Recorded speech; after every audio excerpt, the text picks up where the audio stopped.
ನಮಸ್ಕಾರ. ಈ ದಿನ ಸುದ್ದಿಗೆ ಸ್ವಾಗತ. ನಾನು ರೇಖಾ ಹಾಸನ. ಪ್ಯಾರಿಸ್ ಪ್ಯಾರಾಲಿಂಪಿಕ್ಸ್ನಲ್ಲಿ ಭಾರತ ತನ್ನ ಅಭಿಯಾನವನ್ನು ಅಂತ್ಯಗೊಳಿಸಿದೆ. ಈ ಬಾರಿಯ ಪ್ಯಾರಾಲಿಂಪಿಕ್ಸ್ನಲ್ಲಿ ಇತಿಹಾಸ ಸೃಷ್ಟಿಸಿದ ಭಾರತ ದಾಖಲೆಯ 29 ಪದಕ ಗೆಲ್ಲುವಲ್ಲಿ ಯಶಸ್ವಿಯಾಗಿದೆ. ಇವುಗಳಲ್ಲಿ 7 ಚಿನ್ನ, 9 ಬೆಳ್ಳಿ ಮತ್ತು 13 ಕಂಚು ಸೇರಿವೆ. ಪ್ಯಾರಾಲಿಂಪಿಕ್ಸ್ ಇತಿಹಾಸದಲ್ಲಿ ಭಾರತ ಇಷ್ಟು ಸಂಖ್ಯೆಯ ಪದಕಗಳನ್ನು ಗೆದ್ದಿದ್ದು ಇದೇ ಮೊದಲು. ಇದಕ್ಕೂ ಮೊದಲು ಟೋಕಿಯೋ ಪ್ಯಾರಾಲಿಂಪಿಕ್ಸ್ನಲ್ಲಿ 19 ಪದಕಗಳನ್ನು ಗೆದ್ದಿದ್ದು ಭಾರತದ ಅತ್ಯುತ್ತಮ ಪ್ರದರ್ಶನವಾಗಿತ್ತು. ಕ್ರೀಡಾಕೂಟದ ಕೊನೆಯ ದಿನವಾದ ಇಂದು ಭಾರತದ ಪ್ಯಾರಾ ಅಥ್ಲೀಟ್ ಪೂಜಾ ಓಜಾ ಮಹಿಳೆಯರ ಪ್ಯಾರಾ ಕ್ಯಾನೋ KL1 200 ಮೀಟರ್ ಸ್ಪರ್ಧೆಯ ಸೆಮಿಫೈನಲ್ನಲ್ಲಿ 4ನೇ ಸ್ಥಾನ ಪಡೆಯುವ ಮೂಲಕ ಫೈನಲ್ ರೇಸ್ನಿಂದ ಹೊರಬಿದ್ದರು. ಇದರೊಂದಿಗೆ ಭಾರತದ ಅಭಿಯಾನವು ಕೊನೆಗೊಂಡಿತು. ಒಟ್ಟಾರೆಯಾಗಿ ಭಾರತ ಪದಕ ಪಟ್ಟಿಯಲ್ಲಿ 18ನೇ ಸ್ಥಾನದಲ್ಲಿದೆ. ಭಾರತೀಯ ಹವಾಮಾನ ಇಲಾಖೆಯು ಕರ್ನಾಟಕದ ಕರಾವಳಿಯ 4 ಜಿಲ್ಲೆಗಳಲ್ಲಿ ಯೆಲ್ಲೋ ಅಲರ್ಟ್ ಘೋಷಣೆ ಮಾಡಿದೆ. ಉತ್ತರ ಕನ್ನಡ, ಶಿವಮೊಗ್ಗ, ಉಡುಪಿ, ಚಿಕ್ಕಮಗಳೂರು, ದಕ್ಷಿಣ ಕನ್ನಡದಲ್ಲಿ ಭಾರೀ ಮಳೆಯಾಗುವ ಸಾಧ್ಯತೆ ಇದ್ದು ಗಂಟೆಗೆ 30ರಿಂದ 40 ಕಿಲೋಮೀಟರ್ ವೇಗದಲ್ಲಿ ನಿರಂತರ ಗಾಳಿ ಇರುವ ಸಾಧ್ಯತೆ ಇದೆ ಎಂದು ಹವಾಮಾನ ಇಲಾಖೆ ತಿಳಿಸಿದೆ. ಬೀದರ್, ಕಲಬುರಗಿ, ಯಾದಗಿರಿ, ರಾಯಚೂರು ಜಿಲ್ಲೆಗಳ ಕೆಲವು ಸ್ಥಳಗಳಲ್ಲಿ ಹಗುರದಿಂದ ಸಾಧಾರಣ ಮಳೆ ಮತ್ತು ಗಂಟೆಗೆ 40ರಿಂದ 50 ಕಿಲೋಮೀಟರ್ ವೇಗದಲ್ಲಿ ನಿರಂತರ ಗಾಳಿ ಇರುವ ಸಾಧ್ಯತೆ ಇದೆ.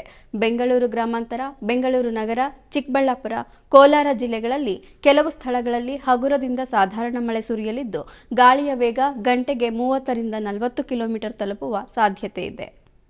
ಒಳನಾಡಿನ ಉಳಿದ ಜಿಲ್ಲೆಗಳಲ್ಲಿ ಕೆಲವು ಸ್ಥಳಗಳಲ್ಲಿ ಹಗುರ ಮಳೆಯಾಗುವ ಸಾಧ್ಯತೆ ಇದೆ ಎಂದು ಹವಾಮಾನ ಇಲಾಖೆ ವರದಿಯಲ್ಲಿ ಉಲ್ಲೇಖಿಸಿದೆ.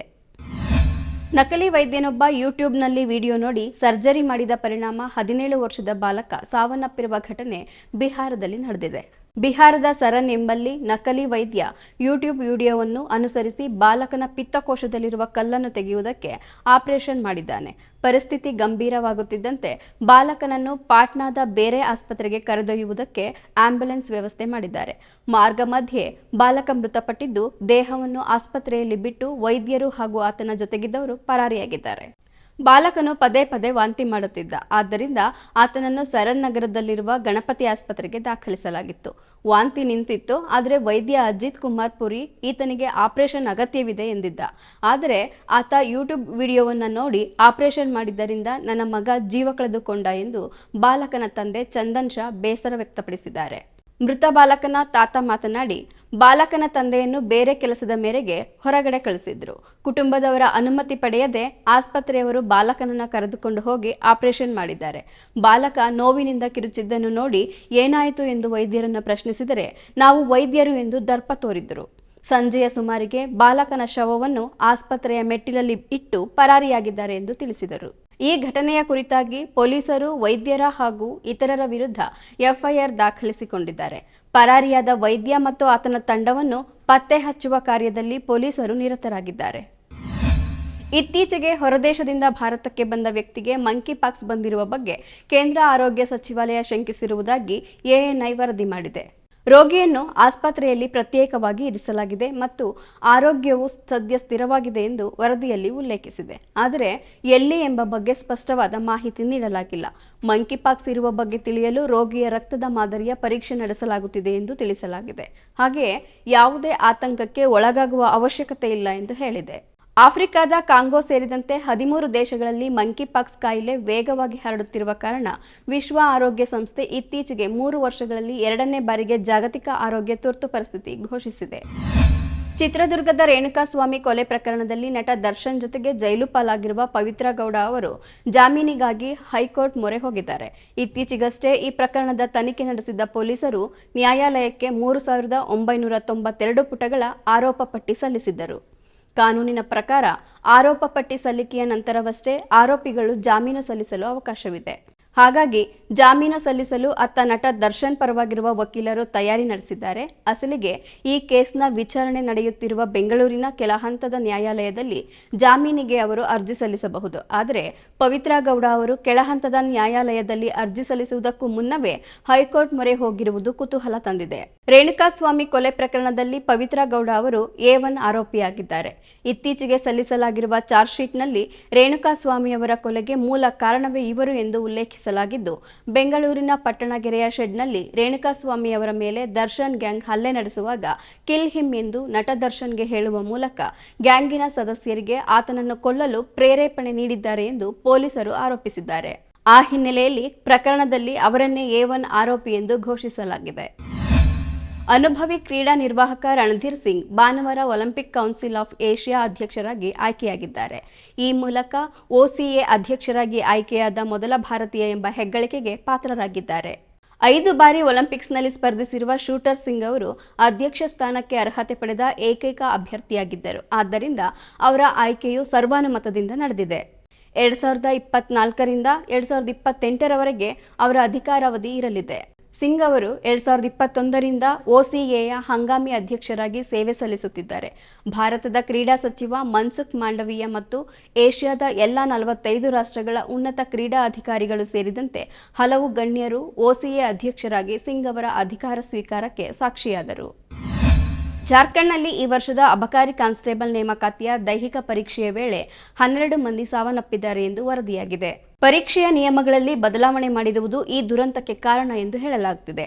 ಅಭ್ಯರ್ಥಿಗಳು 1.6 ಕಿಲೋಮೀಟರ್ ಬದಲಿಗೆ 10 ಕಿಲೋಮೀಟರ್ ಓಡಬೇಕು ಎಂಬ ನಿಯಮದಿಂದ ಅಭ್ಯರ್ಥಿಗಳು ಅತಿಯಾದ ದೈಹಿಕ ಒತ್ತಡಕ್ಕೆ ಒಳಗಾದರು ಎನ್ನಲಾಗುತ್ತಿದೆ. ಘಟನೆ ನಂತರ ದೈಹಿಕ ಸಾಮರ್ಥ್ಯ ಪರೀಕ್ಷೆಯ ಮಾನದಂಡಗಳನ್ನು ಸಡಿಲಿಸಲು ಜಾರ್ಖಂಡ್ ಸರ್ಕಾರ ನಿರ್ಧರಿಸಿದೆ. ಪರೀಕ್ಷೆಯನ್ನು ತಾತ್ಕಾಲಿಕವಾಗಿ ಸ್ಥಗಿತಗೊಳಿಸಲಾಗಿದೆ ಮತ್ತು ತನಿಖೆಗೆ ಸೂಚಿಸಲಾಗಿದೆ. ಅಧಿಕಾರ ದುರ್ಬಳಕೆ ಹಾಗೂ ಸುಳ್ಳು ದಾಖಲೆಗಳನ್ನು ನೀಡಿ ಉದ್ಯೋಗ ಗಿಟ್ಟಿಸಿಕೊಂಡು ವಂಚನೆ ಎಸಗಿದ ಆರೋಪಗಳನ್ನು ಎದುರಿಸುತ್ತಿರುವ ವಿವಾದಾತ್ಮಕ IAS ಅಧಿಕಾರಿ ಪೂಜಾ ಖೇಡ್ಕರ್ ಅವರನ್ನು ಕೇಂದ್ರ ಸರ್ಕಾರ ವಜಾಗೊಳಿಸಿದೆ. ಮಹಾರಾಷ್ಟ್ರದಲ್ಲಿ ಕಾರ್ಯನಿರ್ವಹಿಸುತ್ತಿದ್ದ ಅವರನ್ನು ಭಾರತೀಯ ಆಡಳಿತ ಸೇವೆಗಳಿಂದ ಕೂಡಲೇ ಜಾರಿಯಾಗುವಂತೆ ಬಿಡುಗಡೆಗೊಳಿಸಿದೆ. ಕೇಂದ್ರ ಲೋಕಸೇವಾ ಆಯೋಗವು ಪೂಜಾ ಅವರ ನೇಮಕಾತಿಯನ್ನು ರದ್ದುಗೊಳಿಸಿದ ಸುಮಾರು 1 ತಿಂಗಳ ಬಳಿಕ ಕೇಂದ್ರದ ನಿರ್ಧಾರ ಪ್ರಕಟವಾಗಿದೆ. ಪೂಜಾ ಅವರು UPSC ನೇಮಕಾತಿಯಲ್ಲಿನ OBC ಹಾಗೂ ಅಂಗವಿಕಲ ಕೋಟಾದ ಪ್ರಯೋಜನಗಳನ್ನು ಪಡೆಯಲು ಸುಳ್ಳು ದಾಖಲೆಗಳನ್ನು ಒದಗಿಸಿ ವಂಚನೆ ಎಸಗಿರುವುದು ಕಂಡುಬಂದಿತ್ತು. ಆಕೆಯ ಆಯ್ಕೆಯನ್ನು ರದ್ದುಗೊಳಿಸಿದ ಬಳಿಕ UPSC ಅವರು ಜೀವಮಾನ ಪರ್ಯಂತ ಮತ್ತೆ ಪ್ರವೇಶ ಪರೀಕ್ಷೆ ತೆಗೆದುಕೊಳ್ಳದಂತೆ ನಿಷೇಧ ವಿಧಿಸಿದೆ. ಕಾಂಗ್ರೆಸ್ ನಾಯಕ ಹಾಗೂ ಲೋಕಸಭೆ ವಿರೋಧ ಪಕ್ಷದ ನಾಯಕ ರಾಹುಲ್ ಗಾಂಧಿ ಅವರು 3 ದಿನಗಳ ಕಾಲ ಅಮೆರಿಕ ಪ್ರವಾಸದಲ್ಲಿದ್ದಾರೆ. ಅಮೆರಿಕದ ಟೆಕ್ಸಾಸ್ ರಾಜ್ಯದ ಡಲ್ಲಾಸ್ ನಗರಕ್ಕೆ ಆಗಮಿಸಿದ ರಾಹುಲ್ ಗಾಂಧಿ ಅವರಿಗೆ ಅಲ್ಲಿನ ಭಾರತೀಯ ಮೂಲದ ನಿವಾಸಿಗಳು ಅದ್ದೂರಿ ಸ್ವಾಗತ ಕೋರಿದರು. ಭಾರತೀಯ ಅಮೆರಿಕನ್ ಸಮುದಾಯ ಹಾಗೂ ಭಾರತೀಯ ಸಾಗರೋತ್ತರ ಕಾಂಗ್ರೆಸ್ ಸದಸ್ಯರು ರಾಹುಲ್ ಗಾಂಧಿ ಅವರನ್ನು ಬರಮಾಡಿಕೊಂಡರು. ಈ ಕುರಿತಾಗಿ ಕಾಂಗ್ರೆಸ್ ನಾಯಕ ರಾಹುಲ್ ಗಾಂಧಿ ತಮಗೆ ಅಮೆರಿಕದಲ್ಲಿ ಭವ್ಯ ಸ್ವಾಗತ ಸಿಕ್ಕಿತು ಎಂದು ಸಾಮಾಜಿಕ ಜಾಲತಾಣಗಳಲ್ಲಿ ಬರೆದುಕೊಂಡಿದ್ದು ತಮ್ಮ ಭೇಟಿಯ ವಿವರ ದಾಖಲಿಸಿದ್ದಾರೆ. ತಮ್ಮ ಈ ಭೇಟಿಯ ವೇಳೆ ಭಾರತ ಅಮೆರಿಕ ಎರಡೂ ರಾಷ್ಟ್ರಗಳ ನಡುವಣ ಬಾಂಧವ್ಯವನ್ನು ಮತ್ತಷ್ಟು ಬಲಪಡಿಸುವ ಸಂಬಂಧ ಅರ್ಥಪೂರ್ಣ ಚರ್ಚೆ ಮತ್ತು ಒಳನೋಟವುಳ್ಳ ಸಂಭಾಷಣೆಗಳಲ್ಲಿ ತೊಡಗಿಸಿಕೊಳ್ಳಲು ನಾನು ಕುತೂಹಲದಿಂದ ಎದುರು ನೋಡುತ್ತಿದ್ದೇನೆ ಎಂದು ರಾಹುಲ್ ಗಾಂಧಿ ಬರೆದುಕೊಂಡಿದ್ದಾರೆ. 2024ರ ಲೋಕಸಭಾ ಚುನಾವಣೆ ಬಳಿಕ ಇದೇ ಮೊದಲ ಬಾರಿಗೆ ರಾಹುಲ್ ಗಾಂಧಿ ಅವರು ಅಮೆರಿಕಕ್ಕೆ ಭೇಟಿ ನೀಡುತ್ತಿದ್ದಾರೆ. ಲೋಕಸಭಾ ವಿಪಕ್ಷ ನಾಯಕರೂ ಆಗಿರುವ ರಾಹುಲ್ ಗಾಂಧಿ ಟೆಕ್ಸಾಸ್ ರಾಜ್ಯದ ಡಲ್ಲಾಸ್ ನಗರದಲ್ಲಿ ಸೆಪ್ಟೆಂಬರ್ 8ರಂದು ಭಾಗವಹಿಸಿದ್ದು, ಬಳಿಕ ಸೆಪ್ಟೆಂಬರ್ 9 ಹಾಗೂ 10ರಂದು ಅಮೆರಿಕ ರಾಜಧಾನಿ ವಾಷಿಂಗ್ಟನ್ DCಯಲ್ಲಿ ರಾಹುಲ್ ಗಾಂಧಿ ಇರಲಿದ್ದಾರೆ. ಅಂತಾರಾಜ್ಯಗಳಲ್ಲಿ ಮನೆಗಳ್ಳತನ ನಡೆಸುತ್ತಿದ್ದ ಆರೋಪದಲ್ಲಿ ಮಹಾರಾಷ್ಟ್ರ ಮೂಲದ 4ರನ್ನು ವಿಜಯಪುರ ಜಿಲ್ಲೆಯ ಪೊಲೀಸರು ಬಂಧಿಸಿದ್ದಾರೆ. ಕಳ್ಳತನ ಮಾಡಲಾಗಿದ್ದ ಚಿನ್ನಾಭರಣ ವಶಕ್ಕೆ ಪಡೆಯುವಲ್ಲಿಯೂ ಯಶಸ್ವಿಯಾಗಿದ್ದಾರೆ. ವಿಜಯಪುರ ಗ್ರಾಮೀಣ ಪೊಲೀಸ್ ಠಾಣೆಯಲ್ಲಿ SP ರಿಷಿಕೇಶ್ ಭಗವಾನ್ ಸೋನವಾಣೆ ಪತ್ರಿಕಾಗೋಷ್ಠಿ ನಡೆಸಿದ್ದು, ಮಹಾರಾಷ್ಟ್ರದಿಂದ ವಿಜಯಪುರ ಜಿಲ್ಲೆಗೆ ಬಂದು ಕಳ್ಳತನ ಮಾಡಿದ ಬಳಿಕ ಈ ಗುಂಪು ತವರು ರಾಜ್ಯಕ್ಕೆ ಪರಾರಿಯಾಗುತ್ತಿತ್ತು ಎಂದು ವಿವರಿಸಿದ್ದಾರೆ. ಜಿಲ್ಲೆಯಲ್ಲಿ ನಡೆಯುತ್ತಿದ್ದ ಕಳ್ಳತನ ಪತ್ತೆಗೆ ವಿಜಯಪುರ ಗ್ರಾಮಾಂತರ ಉಪವಿಭಾಗ DYSP GH Talakatti, inspector Rayagonda Janara, Anandrao, PSIಗಳಾದ ರವಿ ಎಡವಣ್ಣವರ, NA ಉಪ್ಪಾರ ನೇತೃತ್ವದ ತಂಡ ಆರೋಪಿಗಳನ್ನು ಬಂಧಿಸುವಲ್ಲಿ ಯಶಸ್ವಿಯಾಗಿದೆ. ನಗರದ ಹೊರಭಾಗದ ಬರಟಗಿ ತಾಂಡಾ ಬಳಿ ಸಂಶಯಾಸ್ಪದ ರೀತಿಯಲ್ಲಿ ಓಡಾಡುತ್ತಿದ್ದ 4ರನ್ನು ವಶಕ್ಕೆ ಪಡೆದು ವಿಚಾರಣೆ ನಡೆಸಿದಾಗ ಕಳ್ಳರ ಕೈಚಳಕ ಪತ್ತೆಯಾಗಿದೆ ಎಂದಿದ್ದಾರೆ. ಬಂಧಿತರನ್ನು ಮಹಾರಾಷ್ಟ್ರದ ಸೋಲಾಪುರ ಜಿಲ್ಲೆಯ ರಾಮವಾಡಿ ನಿವಾಸಿ 55 ವರ್ಷದ ನಂದಾ ಉರ್ಫ್ ನಂದಾಬಾಯಿ ಗಾಯಕವಾಡ, ಸೋಲಾಪುರ ಜಿಲ್ಲೆಯ ಅಕ್ಕಲಕೋಟ ತಾಲೂಕಿನ ಬ್ಯಾಗಳ ಮೂಲದ 35 ವರ್ಷದ ಗಣೇಶ್ ಜಾಧವ, ದಕ್ಷಿಣ ಸೋಲಾಪುರದ ಪಟವರ್ಧನ ಚಾಳ ನಿವಾಸಿ 35 ವರ್ಷದ ಮಹದೇವ ಪಿಂಟು ಗಾಯಕವಾಡ ಹಾಗೂ ಸೋಲಾಪುರದ ರಾಮವಾಡಿ ಮೂಲದ 38 ವರ್ಷದ ಸುಂದರಬಾಯಿ ಮಾಣಿಕ ಜಾಧವ ಎಂದು ಗುರುತಿಸಲಾಗಿದೆ. ಜಿಲ್ಲೆಯ 5 ಕಡೆಗಳಲ್ಲಿ ಕಳ್ಳತನ ಮಾಡಿರುವುದಾಗಿ ಒಪ್ಪಿಕೊಂಡಿರುವ ಬಂಧಿತರಿಂದ ಪೊಲೀಸರು 208 ಗ್ರಾಂ ಚಿನ್ನಾಭರಣ ವಶಪಡಿಸಿಕೊಂಡಿದ್ದಾರೆ. ಮಹಾರಾಷ್ಟ್ರ ಮೂಲದ ಈ ಕಳ್ಳರ ತಂಡ ಕಳೆದ 2 ವರ್ಷಗಳಿಂದ ಕರ್ನಾಟಕ ರಾಜ್ಯದ ವಿಜಯಪುರ ನಗರದ ಶಿವಗಿರಿ ಪ್ರದೇಶ, ಡೋಮನಾಳ ಗ್ರಾಮ, ದೇವರ ಹಿಪ್ಪರಗಿ ಪಟ್ಟಣ, ತಿಕೋಟ ಬಸ್ ನಿಲ್ದಾಣಗಳಲ್ಲಿ ನಡೆದ ಕಳ್ಳತನ ಪ್ರಕರಣಗಳಲ್ಲಿ ಭಾಗಿಯಾಗಿದ್ದಾಗಿ ಪೊಲೀಸರ ತನಿಖೆಯಲ್ಲಿ ಬಾಯ್ಬಿಟ್ಟಿದ್ದಾರೆ ಎಂದು ತಿಳಿದುಬಂದಿದೆ. ಇದಾಗಿತ್ತು ಇವತ್ತಿನ ಈ ದಿನ ಸುದ್ದಿ. ನಿರಂತರ ಸುದ್ದಿಗಾಗಿ ಈದಿನ.com ಯೂಟ್ಯೂಬ್ ಚಾನೆಲ್ ಸಬ್ಸ್ಕ್ರೈಬ್ ಮಾಡಿ. ಇದು ಸತ್ಯ, ನ್ಯಾಯ, ಪ್ರೀತಿಯ ಧ್ವನಿ. ಮತ್ತಷ್ಟು ವಿಶೇಷ ವಿಡಿಯೋಗಳನ್ನು ನೋಡಲು ಮತ್ತು ಹೊಸ ವಿಡಿಯೋಗಳ ಬಗ್ಗೆ ತಿಳಿಯಲು ಈದಿನ.com ಯೂಟ್ಯೂಬ್ ಚಾನೆಲ್ ಸಬ್ಸ್ಕ್ರೈಬ್ ಮಾಡಿ ಮತ್ತು ಬೆಲ್ ಐಕಾನ್ ಕ್ಲಿಕ್ ಮಾಡಿ.